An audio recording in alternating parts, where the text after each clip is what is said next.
Halo, Nggih, dokter.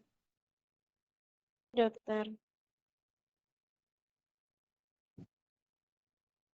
baik kita mulai untuk Nggih, kuliah dokter. tentang Dokter. biologi dari reproduksi wanita ya.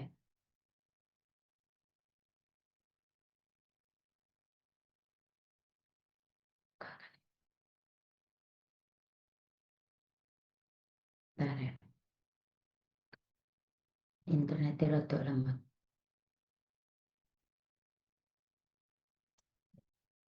Hmm,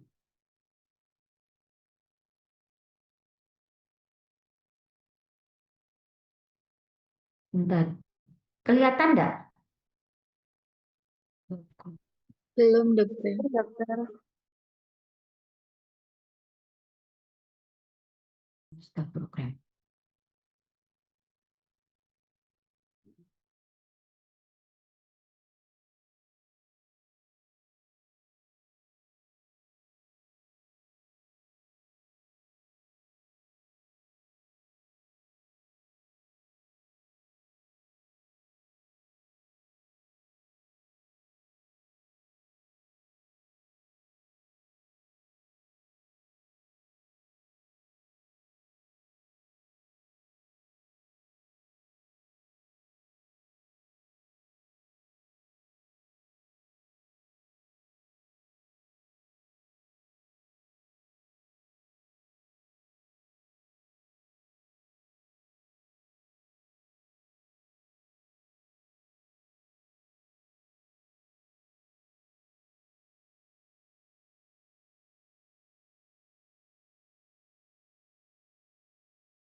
Sudah kelihatan? Sampun, dokter. Suaranya juga sudah jelas? Sampun, dokter. Ya, baik kita mulai untuk kuliah tentang fisiologi dari reproduksi wanita. Jadi tujuan pembelajaran hari ini adalah pertama mengetahui diferensiasi jenis kelamin, kemudian embriologi organ genitalia perempuan atau wanita, kemudian sekilas anatomi organ reproduksi wanita, proses oogenesis, siklus menstruasi di ovarium dan uterus, kemudian proses pembentukan hormon estrogen di ovarium dan medula adrenal, proses seksual wanita, fertilisasi sebagai awal kehamilan, kemudian proses kehamilan dan perubahan fisik ibu saat hamil. Jadi mengingatkan kembali untuk proses diferensiasi jenis kelamin. Jadi sebelum umur kehamilan 3 minggu ya, baru terbentuk calon organ genitalia, tapi masih belum bisa ditentukan jenis kelaminnya, laki atau perempuan. Ya, kemudian dari gonad yang sudah terbentuk tadi itu, kalau misalnya dia dipengaruhi oleh gen testosteron derivat faktor, maka gonad ini nanti akan berkembang menjadi testis. Dia akan menghasilkan hormon progesteron dan menghasilkan Mullerian inhibitory factor. Nah, hormon estrogen, testosteron maksud saya, ini nanti akan juga testis tadi selain testosteron juga menghasilkan dehidroepiandrosteron, di mana kedua hormon ini nanti akan berperan untuk perkembangan dari organ reproduksi laki-laki, baik itu organ bagian dalam, jadi yang interna maupun yang eksterna. Jadi kalau yang interna itu adalah misalnya ductus ya, ductus mulai ductus epididymis, vas deferens, kemudian vesicula seminalis, terus yang bagian luar itu adalah uretra, kemudian penis, dan skrotum. Kemudian dengan adanya Mullerian inhibitory factor ini akan menghambat perkembangan organ reproduksi wanita. Sebaliknya kalau misalnya gonad tadi itu tidak mengandung gen TDF, maka gonad akan berkembang menjadi ovarium, di mana ovarium ini tidak menghasilkan hormon testosteron, tapi dia menghasilkan hormon estrogen.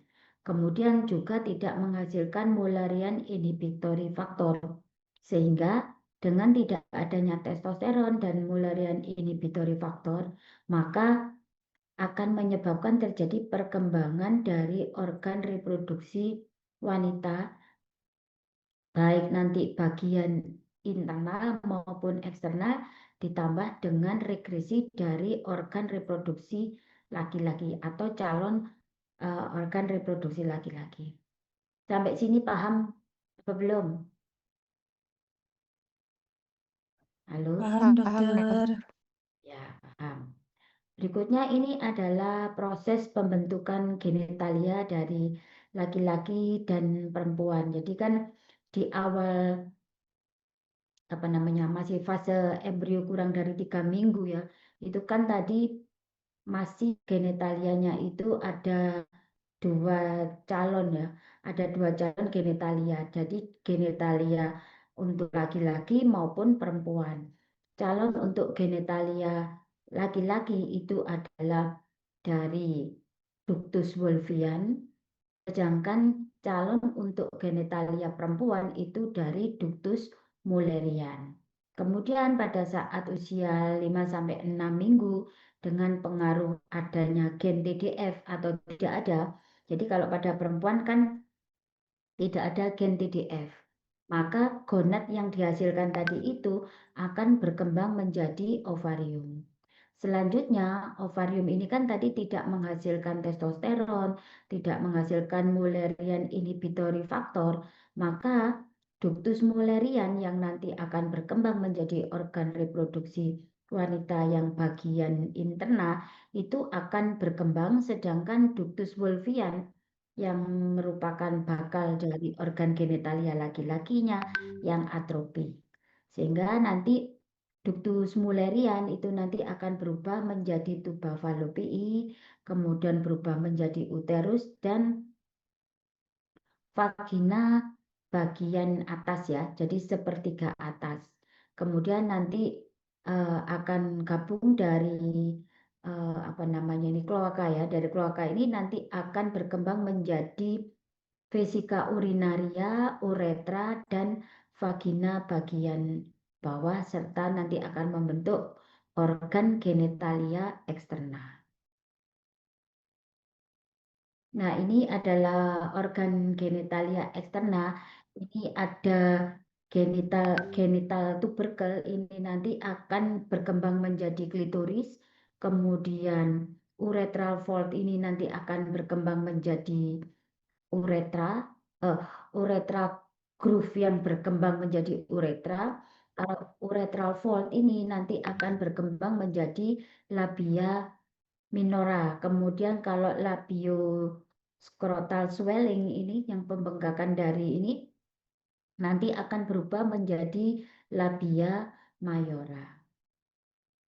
Dan lengkap ini setelah usia kehamilan 7 minggu ya, sudah terbentuk jenis kelamin genitalia laki atau perempuan. Kemudian organ reproduksi wanita itu kan ada 2 macam ya, ada yang internal dan yang eksternal. Kalau yang internal adalah vagina, kemudian uterus, tuba falopii, dan ovarium. Sedangkan bagian yang eksternal itu ada mons pubis, kemudian labia mayora, labia minora, kemudian vestibulum. Ini vestibulum yang berisi uretra, orifisium uretra eksterna, dan introitus vagina. Kemudian di labia minora ini nanti akan bermuara dari ductus, kelenjar Bartholin.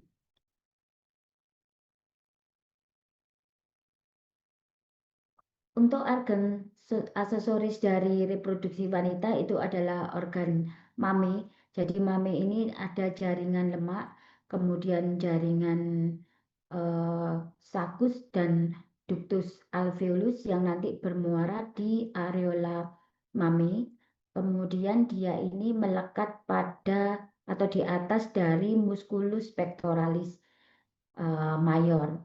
Kemudian di mame ini juga banyak sekali pembuluh limfe. Jadi pembuluh limfenya itu ada di daerah aksila, kemudian di daerah infraklavikula, kemudian juga di daerah parasternal. Sehingga kalau misalnya terjadi keganasan, dan biasanya keganasan itu menyebarnya melalui pembuluh limfe, maka kita harus juga meraba lokasi-lokasi dari pembuluh limfe ini. Biasanya kalau misalnya tumornya ada di daerah sini ya, jadi di daerah lateral superior itu nanti dia menyebarnya ke arah aksila.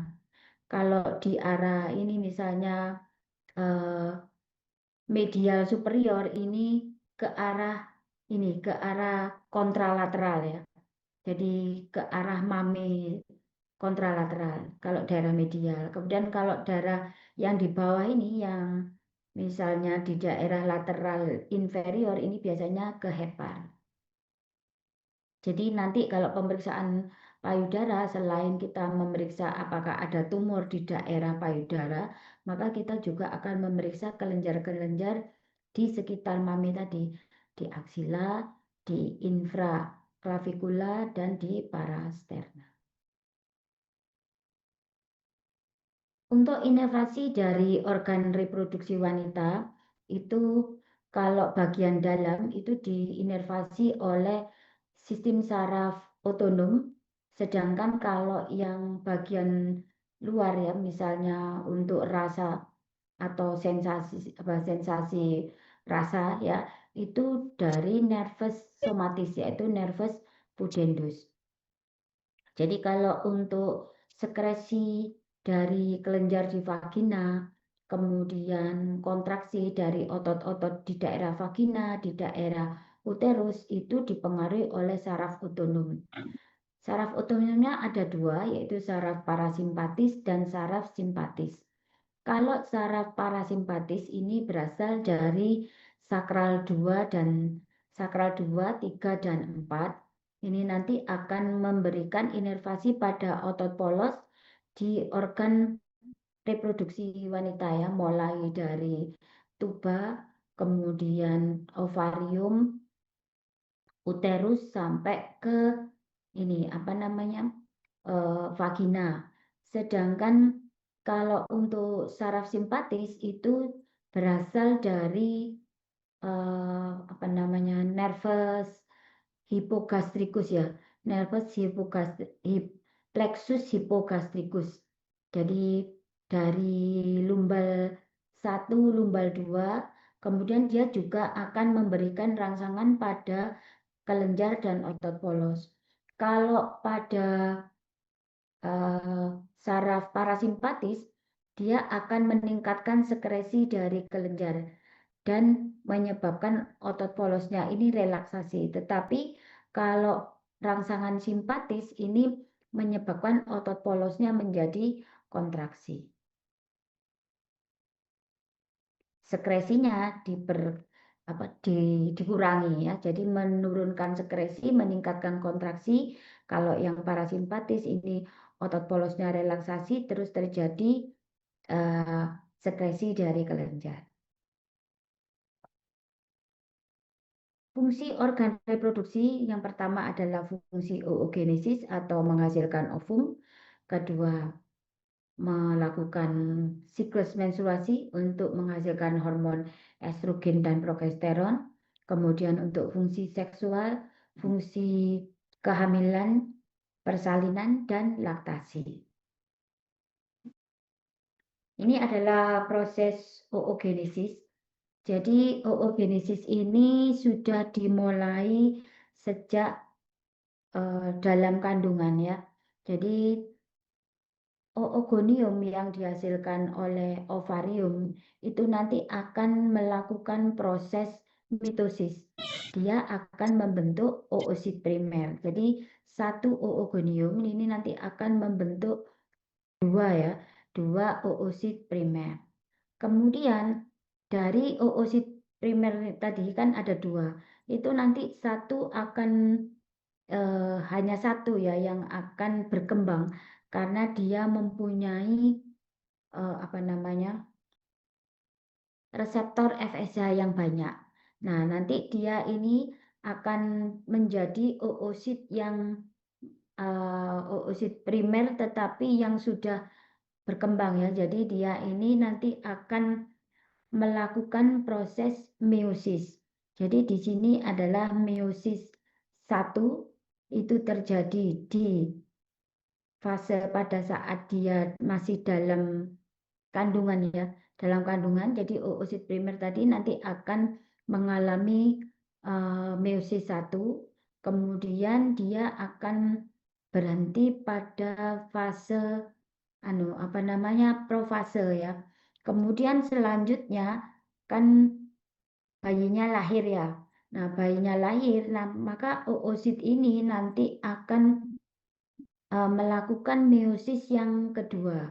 Nah, oosit primer yang sudah besar tadi karena dia mempunyai reseptor estrogen yang banyak, maka dia akan melakukan meiosis kedua, dia akan membentuk oosit sekunder.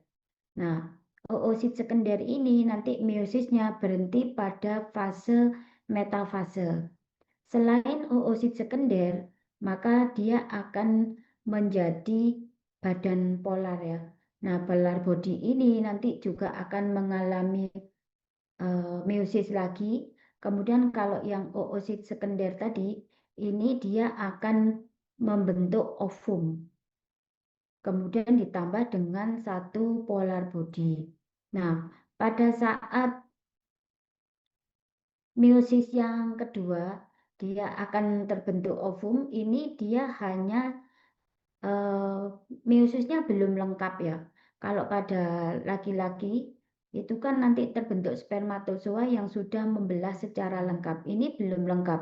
Jadi nanti dia melakukan meiosis itu menjadi lengkap tahapannya itu kalau ada proses fertilisasi. Saya ulang ya. Jadi yang pertama adalah oogonium, kemudian dia akan mengalami mitosis. Setelah mitosis, maka dia akan mengalami meiosis yang pertama membentuk oosit primer. Nah, oosit primer ini nanti akan berkembang menjadi oosit sekunder ya. Setelah itu baru dia mengalami meiosis yang kedua, membentuk ovum dan polar body. Nah, polar body ini nanti akan mengalami atrofi, jadi yang berkembang hanya ovum saja. Kenapa kok polar body-nya tidak berkembang? Karena dia tidak mempunyai reseptor FSH, sehingga dia akan mati, sedangkan yang mempunyai reseptor FSH ini yang nanti akan berkembang menjadi ovum. Jadi satu oogonium itu nanti akan menghasilkan satu ovum. Pada saat masih di dalam kandungan itu oosit primernya kan banyak sekali ya yang membelah. Jadi dari oogonium menjadi oosit primer. Tapi nanti yang lainnya karena tidak ada FSH tadi ini akan banyak yang mati ya. Banyak yang mati sehingga nanti pada saat lahir itu yang awalnya jutaan tinggal ribuan. Nah, nanti setelah fase reproduksi atau pubertas itu tinggal 300 oosit primernya.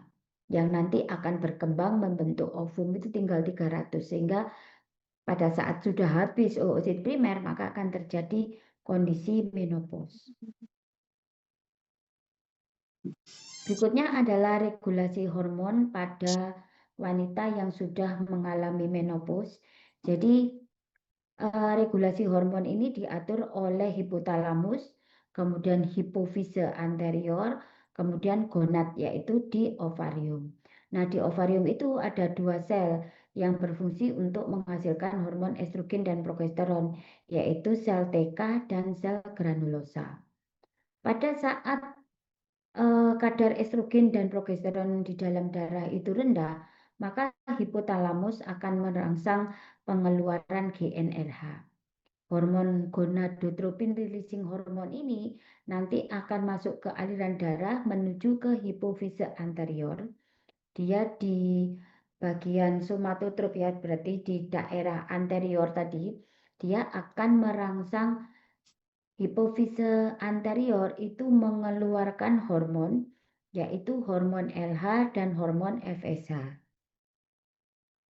Hormon LH ini nanti akan bekerja di sel TK, dia akan merubah maksudnya kolesterol itu menjadi hormon dehidroepiandrosteron dan testosteron. Kemudian dia akan dibawa androgen tadi masuk ke sel granulosa. Dengan bantuan dari hormon FSH, maka androgen tadi itu nanti akan diubah menjadi estrogen. Selain itu, dia juga menghasilkan hormon inhibin.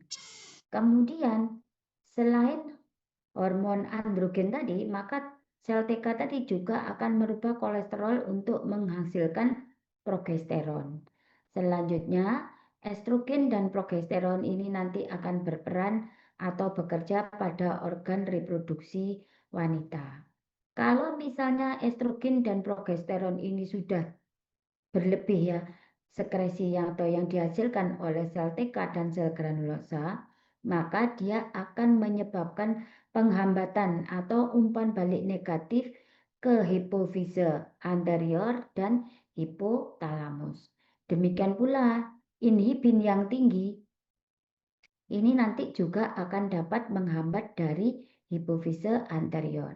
Akibatnya, sel TK dan sel granulosa tidak menghasilkan estrogen dan progesteron, maka kadar estrogen dan progesteron kan menjadi turun. Sehingga dia nanti akan merangsang kembali hipotalamus untuk kembali menghasilkan GnRH. Sehingga merangsang terbentuknya siklus ini berulang kembali. Sampai sini ada pertanyaan?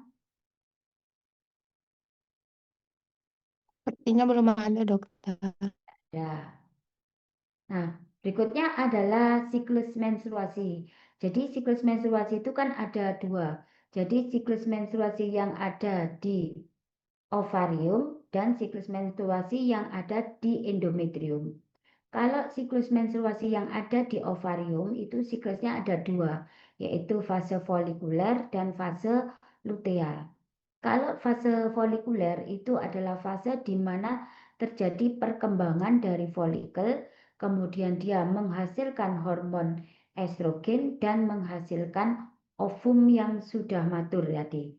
Jadi dimulainya dari hari pertama siklus menstruasi. Jadi pada saat hari pertama siklus menstruasi ini kan kadar estrogennya rendah sehingga terjadilah ruptur dari endometrium, maka terjadi kondisi menstruasi. Nah, estrogen yang rendah tadi itu kan akan mengaktifkan hipotalamus untuk mengeluarkan GnRH. Sehingga GnRH akan merangsang hipofise untuk mengeluarkan FSH dan LH. Hormon LH tadi akan merubah kolesterol menjadi hormon androgen yaitu dehidroepiandrosteron, kemudian menjadi testosteron, terus lanjut menjadi hormon estrogen akibat adanya enzim aromatase yang diaktifkan oleh FSH. Jadi kan tadi androgennya pindah ke sel granulosa. Kemudian dengan bantuan aromatase maka androgen dehidroepiandrosteron, testosteron itu akan diubah menjadi estrogen. Kemudian adanya FH tadi yang berikatan dengan reseptor dari FSH di sel granulosa ini juga akan menyebabkan folikel-folikel tadi itu menjadi berkembang. Jadi dari folikel primer dia akan berubah menjadi folikel sekunder, kemudian folikel tersier sampai folikel de Graaf. Apa bedanya? Jadi kalau folikel primer itu nanti lapisan sel TK-nya itu hanya satu lapis. Kemudian nanti kalau yang sekunder 2 lapis, tersier 3 lapis, kemudian ovumnya itu berkembang dari kalau folikel primer tadi adalah masih oosit primer, kemudian kalau folikel sekunder menjadi oosit sekunder, terus folikel de Graaf itu menjadi oosit sekunder yang sudah matur tadi atau yang disebut dengan ovum. Selain menghasilkan oosit yang matur, maka fase folikuler ini juga menghasilkan hormon estrogen. Nah, pada hari ke-14 estrogennya itu cukup tinggi. Karena estrogennya itu cukup tinggi, maka dia akan mempengaruhi lonjakan LH atau pengeluaran LH yang berlebih. Nah, lonjakan dari LH inilah yang menyebabkan ruptur dari ovarium sehingga folikel yang matur atau folikel de Graaf tadi itu akan pecah dan mengeluarkan ovum atau yang disebut di sini adalah fase ovulasi. Kemudian berikutnya pada hari keempat setelah hari ke-14 sampai hari ke-28 ini fasenya namanya adalah fase luteal. Jadi folikel yang sudah kehilangan ovum dengan pengaruh LH dia akan berubah menjadi korpus luteum, di mana korpus luteum itu akan menghasilkan hormon progesteron.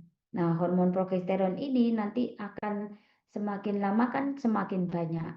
Karena jumlahnya semakin lama semakin banyak, maka dia juga akan menghambat atau umpan balik negatif ke FSH dan LH. Sehingga korpus luteum tadi sudah tidak ada yang memelihara lagi, karena kan yang memelihara adalah LH ya. Nah, begitu LH-nya turun, FSH turun, maka korpus luteum akan berubah menjadi korpus mematikan. Sehingga nanti akan terjadi peluruhan lagi dari endometrium karena estrogen dan progesteronnya turun, sehingga dia akan merangsang lagi hipotalamus untuk mengeluarkan GnRH, kemudian FSH LH-nya naik lagi, folikel berkembang membentuk estrogen, kemudian ovulasi lagi, terus berubah menjadi korpus luteum menghasilkan progesteron, kalau sudah berlebih lagi menghambat lagi. Jadi siklus akan terus berulang selama 28 hari.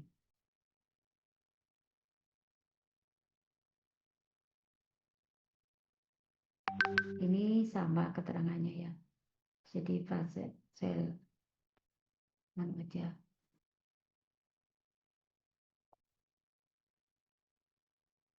Saya skip aja ini. Nah, sekarang bagaimana siklus yang di endometrium atau di uterus? Jadi kalau yang di endometrium atau di uterus itu siklusnya ada 3, yaitu siklus menstruasi, proliferasi, dan sekresi. Jadi kalau siklus menstruasi ini terjadi peluruhan dari dinding endometrium karena penurunan dari kadar hormon estrogen dan progesteron. Ini terjadi sekitar hari pertama siklus sampai hari kelima. Kemudian setelah hari kelima ini akan merangsang pengeluaran dari estrogen ya yang memuncak pada hari ke-14. Nah, tingginya hormon estrogen ini akan menyebabkan endometrium yang mengalami peluruhan atau perlukaan tadi itu akan menyembuh sehingga dia akan berproliferasi. Maka dia disebut dengan fase proliferasi. Dipengaruhi oleh hormon estrogen. Selanjutnya, setelah terjadi ovulasi, endometrium tidak berubah ya, maka korpus luteum menghasilkan progesteron. Nah, progesteron ini nanti berefek pada endometrium, dia akan menyebabkan selain berproliferasi, dia juga akan mensekresikan glikoprotein. Maka dia disebut dengan fase sekresi.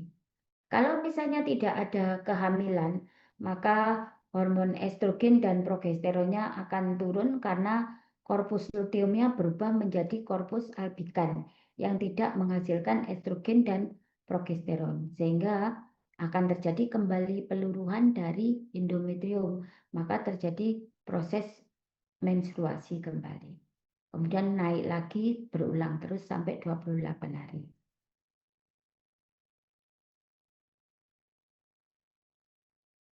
Kalau ini gambaran ini menjelaskan siklus menstruasi pada fase di ovarium dan di endometrium. Jadi kalau ceritanya seperti ini ya. Jadi kalau di hari pertama menstruasi itu kan estrogen dan progesteron turun. Maka akan terjadi peluruhan dari endometrium. Kemudian pada hari kelima mulai terjadi perkembangan dari folikel. Jadi folikel ini akan berkembang sehingga dia akan menghasilkan oosit primer menjadi oosit sekunder, kemudian menjadi oosit yang matur. Nah, ini antrumnya ini akan semakin banyak. Nah, antrum ini kan rongga ya, yang berisi estrogen. Semakin folikelnya semakin matur, maka estrogennya semakin banyak. Nah, karena estrogen semakin banyak, akan menyebabkan terjadinya endometriumnya menebal. Di sini menebal. Nah, proses pembentukan estrogen tadi itu dipengaruhi oleh hormon FSH dan hormon LH.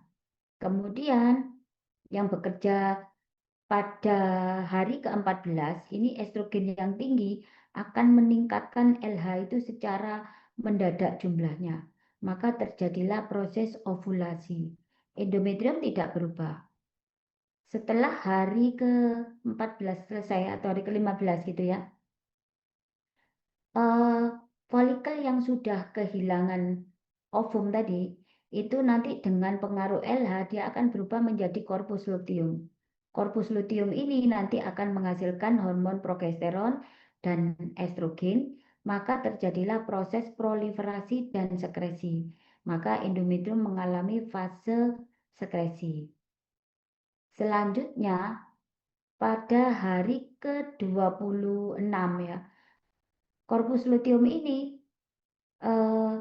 dia kan sudah menghasilkan progesteron dan estrogen dalam jumlah banyak. Maka dia akan menyebabkan menekan FSH dan LH. Sehingga korpus luteum berubah menjadi korpus albikan karena LH dan FSH tidak ada. Nah, korpus albikan tidak menghasilkan estrogen maupun progesteron, maka siklus akan berulang, akan terjadi proses menstruasi kembali di endometrium. Berikutnya adalah sintesa hormon estrogen dan progesteron di ovarium. Jadi pada wanita, sintesa hormon estrogen dan progesteron pada saat fase pubertas sampai sebelum menopause itu pembentukannya ada di ovarium. Itu yang utama. Nah, sampingannya atau pembentuk di tempat yang lain itu ada di kelenjar suprarenal dan di lemak subkutan.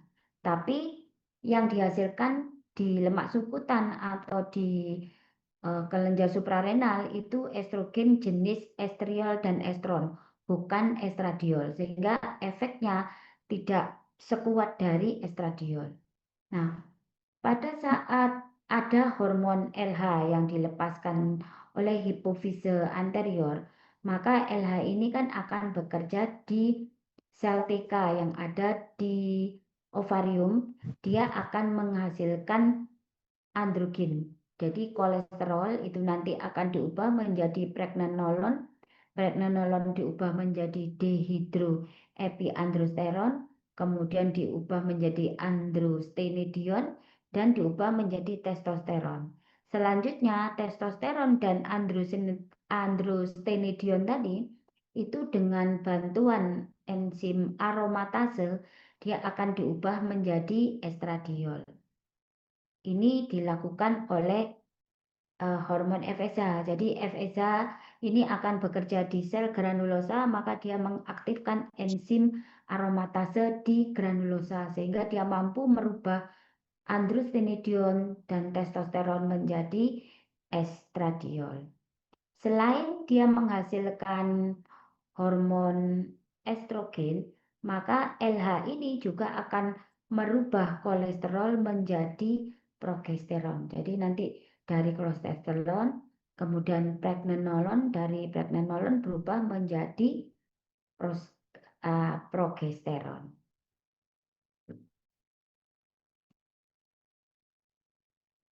Berikutnya apa namanya? Berikutnya ini adalah sintesa estrogen dan progesteron di kelenjar suprarenal ya. Jadi bahan dasarnya sama, kolesterol. Jadi kolesterol ini nanti akan masuk ke suprarenal, maka dia akan diubah pertama menjadi pregnenolon. Pregnenolon akan diubah menjadi progesteron. Kemudian progesteron ini nanti diubah bisa menjadi androstenedion, kemudian berubah menjadi testosteron dan dehidrotestosteron. Selanjutnya testosteron dan androstenedion ini nanti akan diubah menjadi estron dan estriol oleh enzim aromatase. Sehingga yang dikeluarkan nanti bentuknya adalah estriol ya. Jadi estriol dan estron yang potensinya itu lebih rendah dibandingkan estradiol.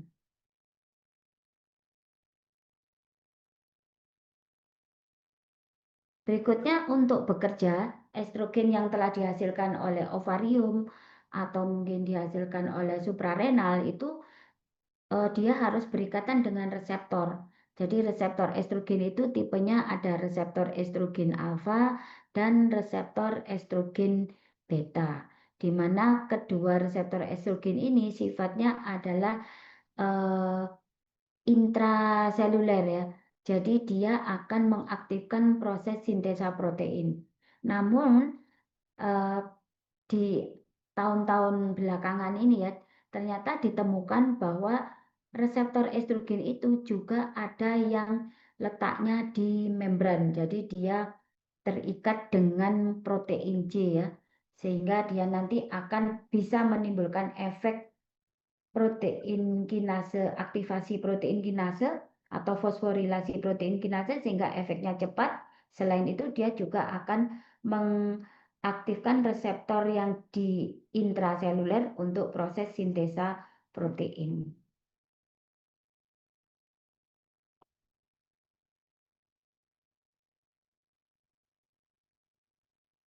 Reseptor estrogen alfa ini letaknya di kromosom 6 lengan pendek lokus 25T1 ya. Sedangkan kalau reseptor estrogen beta ini dikode oleh reseptor estrogen 2 yaitu letaknya di kromosom 14 lengan pendek 22 lengan pendek di alel 22 sampai 24. Kemudian reseptor estrogen alfa ini banyak didapatkan di kelenjar mame, uterus, kemudian di ovarium, di tulang, dan di organ reproduksi laki-laki juga ada ternyata ya.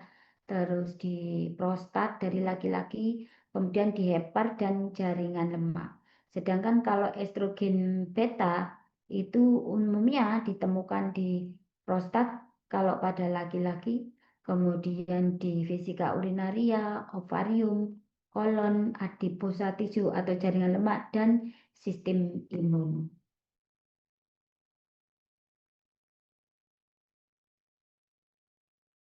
Ada obat yang disebut dengan estrogen reseptor modulator atau SERMS, di mana targetnya obat ini adalah di reseptor estrogen alfa maupun reseptor estrogen beta. Jadi sifatnya itu bisa agonis dengan estrogen atau antagonis dari estrogen. Jadi tergantung dari reseptor apa yang diaktifkan dan lokasinya di mana. Nah, SERM ini yang sifatnya antagonis itu bekerjanya di kelenjar mame dan uterus, sedangkan kalau yang di kelenjar lain itu sifatnya agonis terhadap estrogen ya. Jadi misalnya di kardiovaskuler, di otot maupun di sistem saraf. Jadi kalau misalnya ada pasien dengan CA mame, maka akan bagus kalau diberikan SERM karena kan SERM ini nanti akan menghambat estrogen reseptor alfa ya yang di mame sehingga perkembangan dari keganasannya akan sedikit berkurang.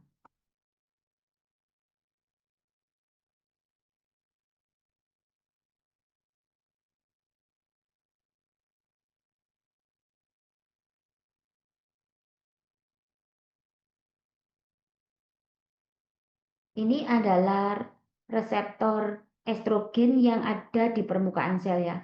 Jadi JBER1 yaitu reseptor estrogen di membran yang terikat dengan J protein. Jadi dia ini sifatnya adalah menyebabkan fosforilasi protein. Jadi dia akan diaktifkan oleh 17 beta estradiol, kemudian reseptor ini nanti akan terjadi aktivasi. Setelah terjadi aktivasi, dia akan menyebabkan terjadinya fosforilasi protein.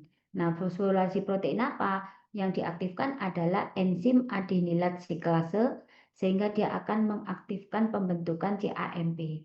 Nah, pembentukan CAMP ini adalah second messenger, maka dia akan menyebabkan pembukaan dari kanal kalsium, sehingga kalsium ini nanti akan masuk ke dalam sel.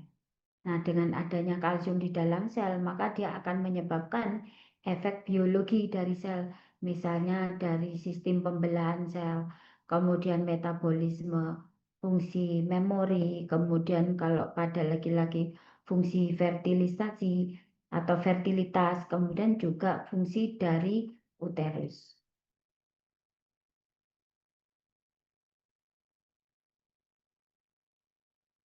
Jadi estrogen, progesteron, atau testosteron ini merupakan eh, apa namanya hormon golongan steroid. Karena dia hormon golongan steroid, maka dia mengandung lemak ya, sehingga dia larut di dalam lemak dan bisa menembus membran sel. Maka reseptor dari progesteron, estrogen, kemudian glukokortikoid, testosteron, karena dia semuanya dari steroid ini mampu menembus membran sel sehingga reseptornya ada di dalam intraseluler. Kemudian setelah itu, setelah dia berikatan dengan reseptor, maka dia akan masuk ke dalam nukleus.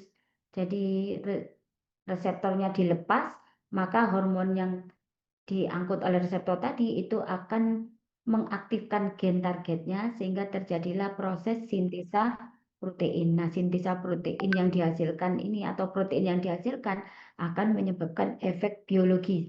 Misalnya tadi meningkatkan metabolisme, meningkatkan proses pembelahan sel, kemudian juga mungkin apa nanti misalnya tadi meningkatkan pembentukan atau masuknya ion kalsium. Itu semua adalah efek dari protein yang dihasilkan akibat rangsangan dari hormon estrogen.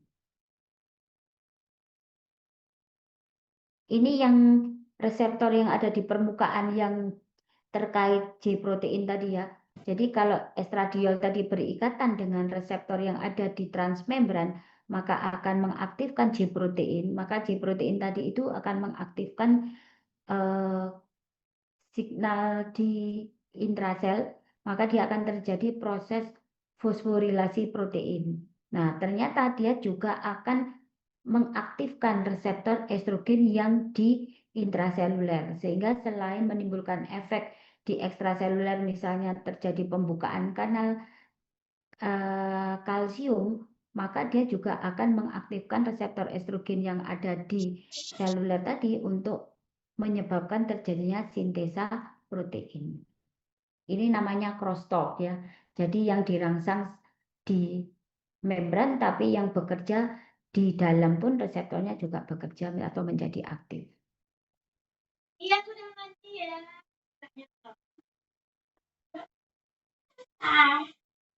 Oh, ini anu nih, rekaman nih. Sebentar. Tentang fisiologi dari hormon estrogen.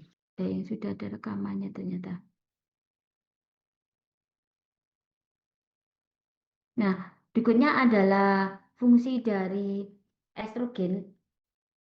Jadi fungsi estrogen ini adalah untuk perkembangan dan pertumbuhan dari fenotip organ genitalia wanita, misalnya mame, kemudian vagina, uterus, kemudian ovarium, tuba, vagina, itu semuanya adalah dan perkembangan organ genitalia eksternal itu dipengaruhi oleh estrogen. Kemudian estrogen juga berpengaruh pada maturasi dari germ cell tadi ya, serta untuk proses kehamilan.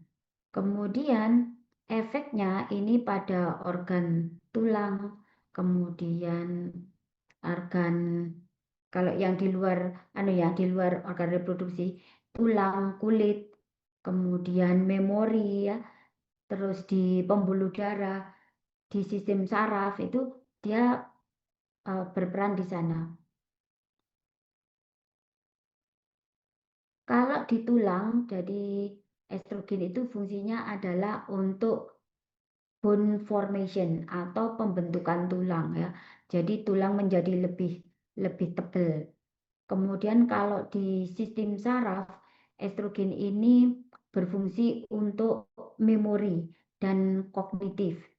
Kemudian kalau di kulit dia akan meningkatkan ketebalan dari kolagen sehingga kulit menjadi lebih kenyal gitu ya.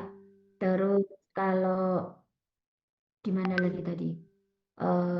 Selain di organ reproduksi. Jadi kulit, tulang, sama otot ya, di masa otot. Tapi kalau di masa otot dia tidak terlalu berlebih ya. Yang utama itu justru di tulang. Jadi dia memang untuk proses pembentukan tulang dan di memori untuk estrogen. Berikutnya adalah progesteron. Jadi kalau progesteron ini fungsinya terutama itu adalah untuk proses kehamilan. Jadi dia untuk mempertahankan proses kehamilan sehingga terjadi pertumbuhan janin yang optimal. Kemudian dia juga menekan terjadinya kontraksi uterus sehingga janin itu bisa tumbuh dan berkembang di dalam kavum uteris sampai proses persalinan. Berikutnya untuk transport hormonnya, jadi karena hormon steroid itu tidak bisa larut di dalam air, maka dia harus berikatan dengan suatu protein.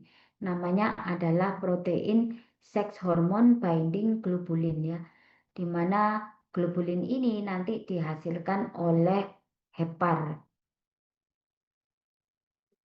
Berikutnya adalah fungsi seksual pada wanita. Jadi fungsi seksual pada wanita ini sebenarnya fasenya hampir sama ya dengan pada laki-laki. Jadi yang pertama itu adalah fase desire atau adanya hasrat untuk melakukan aktivitas seksual misalnya karena adanya rangsangan ya. Kemudian fase arousal ini jadi sudah mulai terangsang ya sehingga dia akan menyebabkan terjadinya aktivasi dari saraf parasimpatis, maka akan terjadi pelebaran pembuluh darah di daerah vagina sehingga vagina menjadi sekresinya meningkat.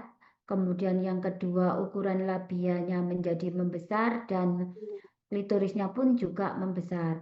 Nah, selanjutnya akan masuk ke fase plateau. Jadi fase plateau itu di fase arousal tadi itu dipertahankan sehingga mencapai puncak di mana nanti klitorisnya menjadi semakin tegang, ukuran vagina membesar, sekresi kelenjar Bartholin dan terjadi kontraksi vagina, kemudian uterusnya itu akan menjadi elevasi. Jadi dari yang tadinya kan nekuk ke depan gitu ya, maka dia nanti akan menjadi tegak. Nah, rongga di vagina pun juga akan menjadi lebih lebar. Selanjutnya akan terjadi fase orgasme di mana akan terjadi aktivasi dari saraf simpatis. Maka akan terjadilah kontraksi yang secara ritmik mulai dari uterus, vagina, ini nanti akan terjadi kontraksi, kemudian terjadi kontraksi otot-otot di dasar panggul akibat rangsangan dari nervus pudendus ya, sehingga akan terjadi ini nanti anusnya ini akan menutup, kemudian otot-otot dasar panggulnya juga akan kontraksi. Nah, terus juga sfinkter ani eksternanya ini juga mengalami kontraksi. Kemudian setelah terjadi orgasme akan terjadi fase resolusi atau fase tenang gitu ya, maka denyut jantung akan kembali normal, tekanan darah kembali normal, uterusnya juga akan rileks ke posisi semula, kemudian juga ukuran vagina pun juga akan kembali ke ukuran semula. Kemudian karena pada saat aktivitas seksual itu mengeluarkan hormon oksitosin, maka efeknya itu akan menyebabkan timbul rasa lega, senang, kemudian juga ngantuk.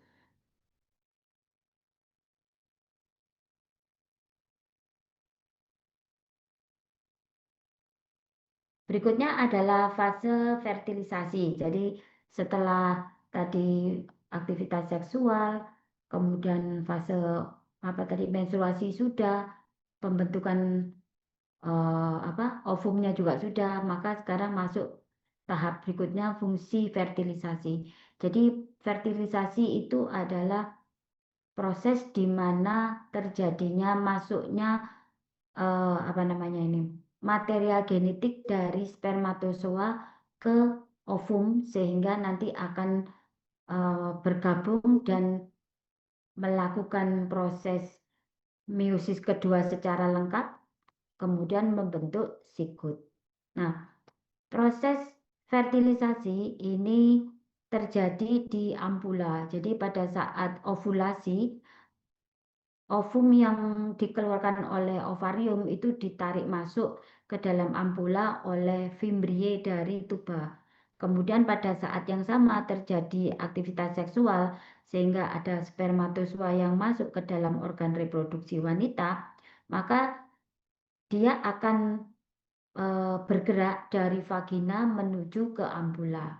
Kenapa kok dia bisa bergerak ke sana, tidak kesasar kemana-mana ya? Itu disebabkan karena ovum ini nanti akan mengeluarkan kemotaktik faktor. Nah, kemotaktik faktor inilah yang memberi arahan spermatozoa untuk geraknya ke ampula, tidak ke tempat yang lain. Nah, nanti pada saat dia bergerak dari vagina sampai ke ampula, spermatozoa itu mengalami berbagai hambatan. Di vagina, pH-nya asam, sehingga banyak spermatozoa yang mati karena adanya pH yang asam. Kemudian dia masuk ke kanalis cervicalis, di mana kanalis cervicalis tadi itu seperti kayak jurang-jurang gitu ya. Nah, kalau spermatozoa itu terperosok ke dalam jurang-jurang yang ada di kanalis cervicalis tadi, maka dia tidak bisa bergerak naik atau mundur gitu ya. Jadi dia tidak bisa keluar dari celah tersebut, maka dia juga akan mengalami kematian karena dia hanya bertahan 3 hari di dalam saluran reproduksi wanita. Kemudian nanti dia ada yang lolos masuk sampai ke kavum uteri. Di kavum uteri itu kan terjadi kontraksi karena pada saat aktivitas seksual itu akan terdapat prostaglandin yang banyak, baik dari uterus maupun dari cairan sperma itu sendiri. Sehingga prostaglandin tadi menyebabkan miometriumnya kontraksi. Karena dia kontraksi, maka banyak spermatozoa yang sudah masuk ke kavum uteri itu jatuh lagi. Kemudian ada lagi yang lolos. Akhirnya masuklah dia ke tuba falopii. Nah, tuba falopii tadi sama. Dia banyak sekali kayak apa cekungan-cekungan gitu ya. Maka dia nanti juga banyak yang terperosok di situ dan dia tidak bisa bergerak. Akhirnya juga nanti akan mati. Maka hanya ada ratusan aja yang bisa sampai ketemu dengan ovum. Nah, dari ratusan ini hanya ada satu yang bisa berikatan dengan reseptor yang ada di ovum, namanya reseptor ZP3. Setelah satu spermatozoa itu berikatan dengan reseptor ZP3, maka respon dari ovum ini nanti langsung akan ngeblok semuanya. Namanya adalah proses apa namanya kortikal ya. Jadi ini apa granula-granula yang ada di daerah membran dari ovum itu nanti akan memadat sehingga spermatozoa itu tidak bisa masuk atau yang disebut dengan blocking spermatozoa. Maka hanya ada satu spermatozoa tadi yang melekat pada ZP3. Nah, setelah dia melekat pada ZP3, maka spermatozoa tadi itu di kepalanya ini kan ada enzim ya, enzim hyaluronidase atau enzim yang bersifat proteolitik. Maka dia akan melisiskan dari zona pelusida yang ada di ovum tadi, kulit luarnya, maka dia akan bisa masuk kepalanya. Nah, begitu kepalanya masuk, maka dia akan melakukan fusi dengan membran sel. Jadi, membran sel kepala dari spermatozoa dan dari ovum itu akan bergabung sehingga keluarlah material genetik yang ada di kepala spermatozoa tadi itu masuk ke dalam sitoplasma dari ovum menuju ke inti, maka dia akan ketemu dengan kromosom dari ovum ya. Nah, begitu kromosom dari ovum itu ketemu dengan kromosom dari spermatozoa, maka dia akan mengalami proses pembelahan sel. Nah, setelah terjadi proses pembelahan sel, maka dia nanti akan membentuk sigot ya. Dia pertama satu sel, dia akan membelah menjadi dua, dua menjadi empat, empat menjadi delapan, dan seterusnya. Maka nanti akan terbentuk morula, kemudian dari morula ini nanti akan membentuk blastula. Nah, ini ya. Jadi ini pertama awalnya ovulasi ini. Ovulasi, kemudian ketemu dengan spermatozoa terjadi proses fertilisasi. Kemudian setelah fertilisasi kan ovum tadi akan mengalami meiosis kedua secara sempurna, kemudian terjadilah pembelahan sel. Ini namanya adalah zigot.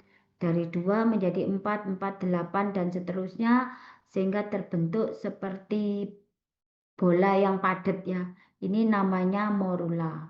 Kemudian nanti pada hari kelima itu terbentuk blastokista. Jadi bentuknya bola, kemudian di dalamnya ada isinya. Jadi kayak onde-onde gitu ya. Jadi ada kulitnya, terus ada isinya dan ada rongga kosongnya. Nah, nanti blastokista itu dalam waktu hari ketujuh ya, berarti waktu 7 hari itu dia harus sudah masuk ke uterus dan sudah nempel di endometrium. Proses penempelannya ini nanti blastokista tadi nempelnya pada bagian yang ada bakal bakal anaknya. Ini yang isinya tadi itu adalah nanti menjadi bakal dari embrio. Itu harus nempel di endometrium. Nah, di sini dia kan punya kayak molekul adisi ya. Molekul adisinya nanti di endometrium ada reseptornya. Jadi dia saling nempel gitu. Selanjutnya akan dilakukan proses apa namanya? Masuk ke dalam endometrium. Nah, ini blastokistanya dia akan masuk ke dalam endometrium. Kenapa kok dia bisa masuk sini? Karena di blastokista itu ini nanti sel-selnya ini namanya adalah sel trofoblast ya. Itu nanti akan menghasilkan apa namanya? Sitotrofoblast dan sinsitiotrofoblast namanya selnya. Kalau yang sitotrofoblast itu nanti dia akan menyebabkan terjadinya ini apa namanya lisis ya, lisis dari endometrium. Sedangkan kalau sinsitiotrofoblast itu nanti akan menghasilkan hormon HCG. HCG itu diperlukan kalau ada kehamilan, maka korpus luteum itu harus tetap menghasilkan progesteron. Nah, ini nanti dia akan tenggelam di dalam endometrium. Nah, prosesnya seperti ini. Jadi dia nanti akan tenggelam di endometrium sehingga dia lebih tahan dari kontraksi kontraksi dari uterus, dia tidak bisa terlepas karena dia sudah masuk ke dalam endometrium.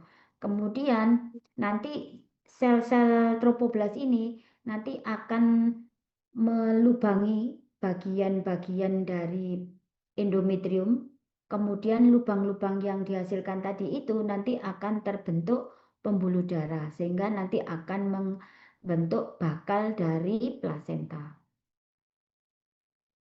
Selanjutnya nanti pembuluh darah yang akan dibentuk oleh janin tadi nanti akan juga ketemu dengan bagian pembuluh darah dari ibu, tetapi dia tidak tidak ketemu secara langsung ya. Jadi tidak dari pembuluh darah janin kemudian pembuluh darah ibu ketemu gitu, tidak. Jadi dia nanti itu akan ada di antara vili-vili gitu ya. Nah, di antara vili-vili, jadi ujung pembuluh darah ibu, kemudian darahnya kan keluar. Nah, darah yang keluar tadi itu masuk ke ke vilinya di plasenta, kemudian baru masuk ke darah janin. Nah, itu proses mekanisme pembentukan plasenta. Ini tadi proses pembentukannya ya. Jadi pada hari ke-12 tadi embrionya kan tertanam di dalam DC2. DC2 itu adalah endometrium kalau dalam posisi hamil itu namanya DC2. Kemudian tadi ada sel trofoblast tadi ya yang di bawah tadi itu nanti akan kalau bagian atas ini nanti akan membentuk selaput ketuban, sedangkan yang bawah ini nanti akan membentuk plasenta. Kemudian dia juga akan menghasilkan antikoagulan sehingga nanti apabila ada darah yang masuk ke lubang-lubang yang dihasilkan oleh trofoblast tadi itu tidak mengalami pembekuan. Nah, ini ya tadi ini kan yang bagian yang inner muscle tadi ya. Inner muscle tadi itu nanti akan berkembang menjadi 3 bagian. Jadi ada lapisan endoderm, mesoderm, dan ektoderm. Jadi lapisan endoderm, mesoderm, ektoderm itu nanti akan berkembang menjadi jaringan. Kemudian ini juga akan terbentuk amnion, kantong amnion. di mana kantong amnion ini nanti akan berisi cairan ketuban. Kemudian bagian bawahnya tadi, yang bagian bawah tadi ini nanti akan membentuk plasenta. Jadi dia akan membentuk lubang-lubang, kemudian lubang-lubang tadi nanti akan terisi darah, kemudian dari ibu ini nanti akan juga masuk ke plasenta tadi ya, sehingga akan ada darah dari ibu, tapi tidak pernah ketemu ya darahnya. Jadi kayak ada selaput yang membatasi gitu ya, antara darah ibu dan darah dari janin. Nah ini gambarannya seperti ini ya. Jadi tadi kan plasentanya, ini kan endometriumnya. Ini endometrium ya. Endometriumnya tadi itu kan dilubangi gitu ya sama sitotrofoblast, sehingga nanti akan masuk pembuluh darah di sini. Nah, pembuluh darah ini kan punyanya janin. Nanti pembuluh darahnya ibu itu masuknya di sini, di yang warna abu-abu. Jadi tidak ketemu, abu-abu dan merah ini tidak pernah gabung jadi satu. Nah, kayak ini. Ini darah dari arteri arteri umbilikalis ya. Yang merah ini kan arteri umbilikalis. Ini kan masuk ke yang jonjot-jonjot tadi itu di sini. Kemudian dari ibu ini ada arteri spiralis. Nah, dari arteri spiralis itu nanti akan masuk ke sini, masuk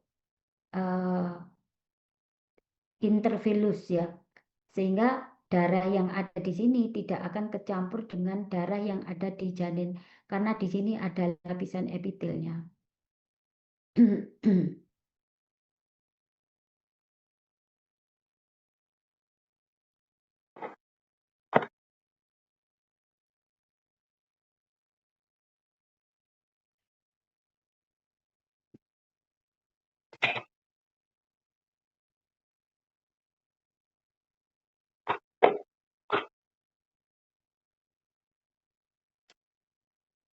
Nah, ini lebih jelas ya. Jadi ini pembuluh darah di bayi itu masuk di dalam lubang-lubang ini. Sedangkan darah dari ibu itu masuknya di celah-celahnya ini. Sehingga tidak ada ketemu. Kalau ketemu ini nanti menyebabkan reaksi reaksi imun, sehingga akan terjadi penolakan penolakan dari janin, sehingga janinnya akan mati. Berikutnya adalah fungsi plasenta, ini untuk menyalurkan oksigen dan nutrisi pada janin, membuang zat sisa dari darah janin, kemudian memproduksi hormon untuk mendukung proses kehamilan, untuk melindungi janin dari infeksi bakteri, dan menyalurkan antibodi ibu ke janin.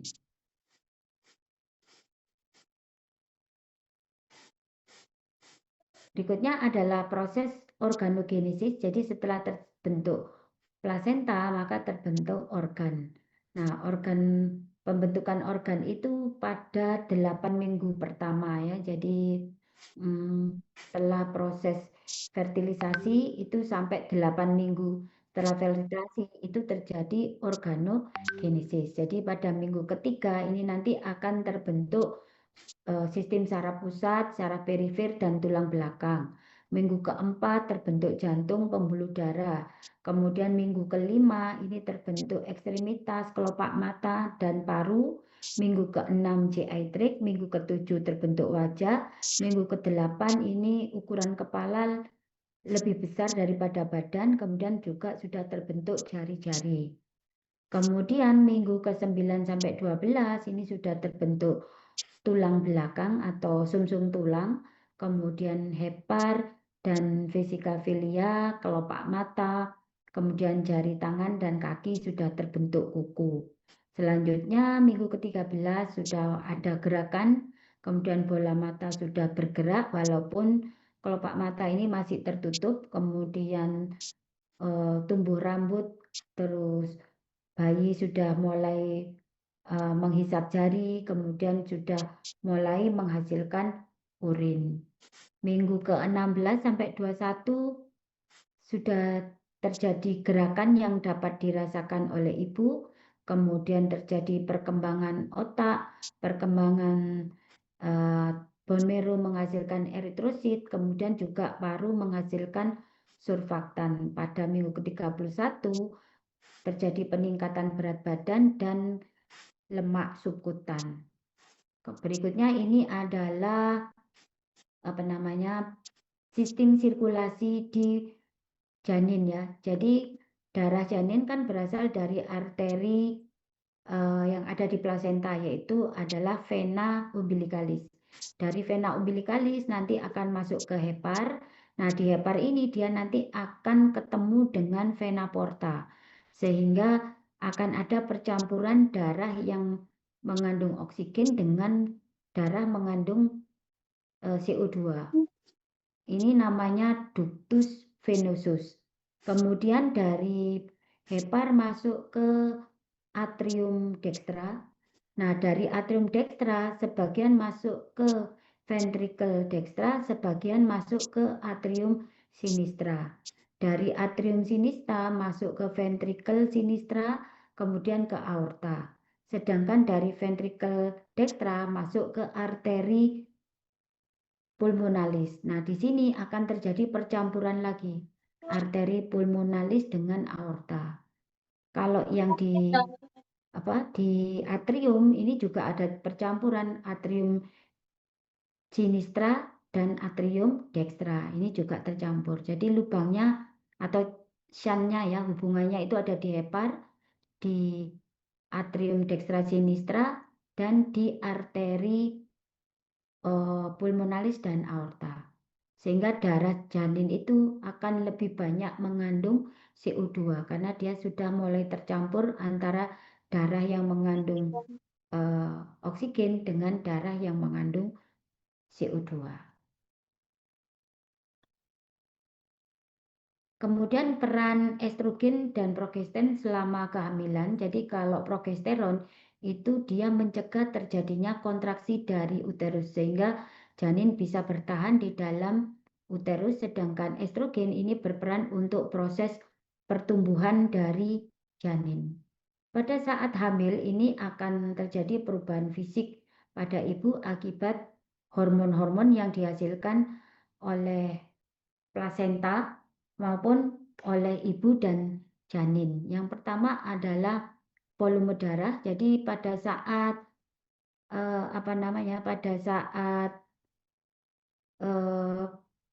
kehamilan itu volume darah itu akan meningkat, kemudian viskositasnya menurun sehingga ibu terjadi kecenderungan anemia fisiologi. Kemudian dampaknya apa? Dampaknya ini berbahaya kalau ibu itu punya penyakit jantung karena beban jantung akan menjadi lebih tinggi sehingga akan menyebabkan terjadinya kondisi gagal jantung yang memicu terjadinya kematian dari ibu. Selanjutnya, cardiac output-nya juga meningkat karena volume darahnya meningkat, maka cardiac output juga akan meningkat. Kemudian aliran darah ke renal juga akan meningkat sehingga volume urin pun itu nanti juga akan meningkat. Terus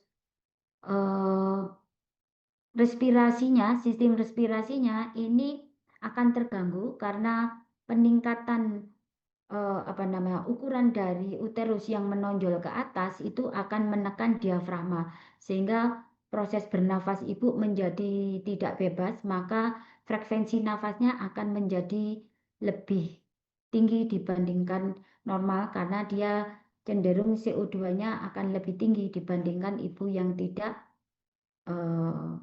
hamil ya, karena yaitu tadi proses inspirasi dan ekspirasinya menjadi tidak maksimal.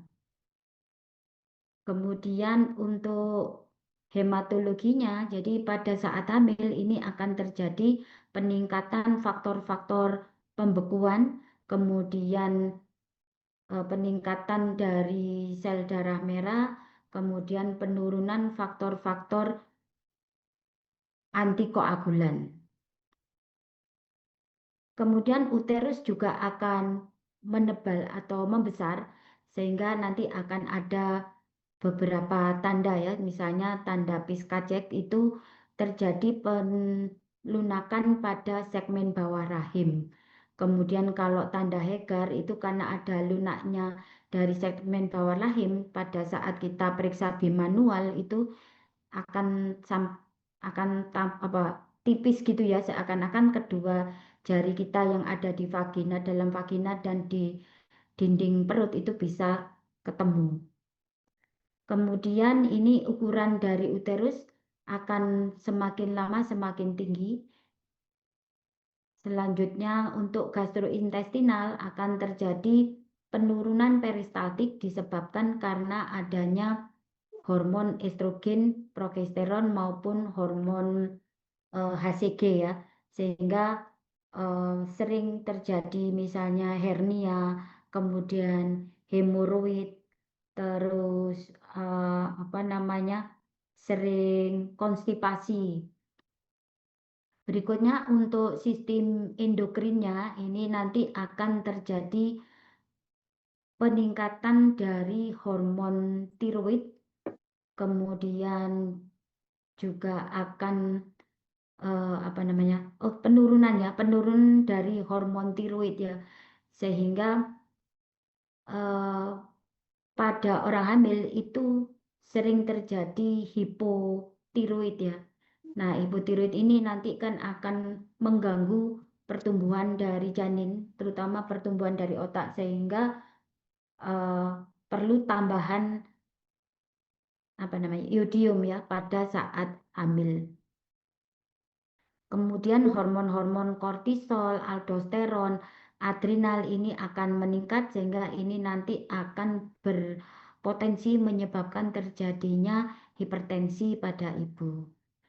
Untuk sistem imunnya dia menurun karena adanya hormon progesteron dan hormon kortisol ini akan menyebabkan ibu ini lebih mudah untuk terjadi proses infeksi. Berikutnya adalah perubahan di muskuloskeletal. Karena peningkatan berat badan, maka beban dari tulang punggung itu akan meningkat sehingga akan terjadi kondisi misalnya lordosis, kemudian fleksi dari leher ya. Kemudian juga adanya hormon relaksin ini menyebabkan persendian menjadi lebih longgar. Kemudian juga sering terjadi kram ya, kram di daerah telapak tangan karena adanya jepitan dari nervus medianus. Kemudian ini perubahan dari tulang belakangnya ya, semakin lama semakin lordosis. Kemudian di sistem saraf ini sensitivitas terhadap obat, terutama obat-obat anestesi itu menjadi menurun, lebih meningkat ya. Sehingga kalau pemberian obat anestesi harus hati-hati karena bisa terjadi intoksikasi dan membahayakan ibu. Jadi dosisnya harus lebih kecil. Kemudian untuk kulit ini terjadi hiperpigmentasi, kemudian bisa juga terjadi strie gravidarum ya. Kemudian untuk di daerah mame akan terjadi pembesaran kelenjar mame, kemudian hiperpigmentasi di daerah areola mame.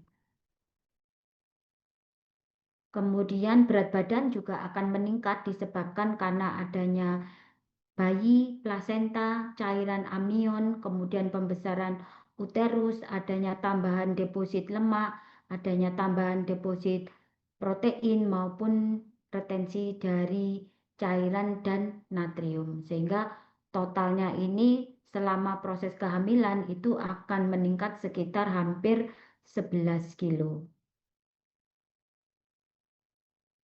Demikian untuk kuliah hari ini. Apakah ada pertanyaan?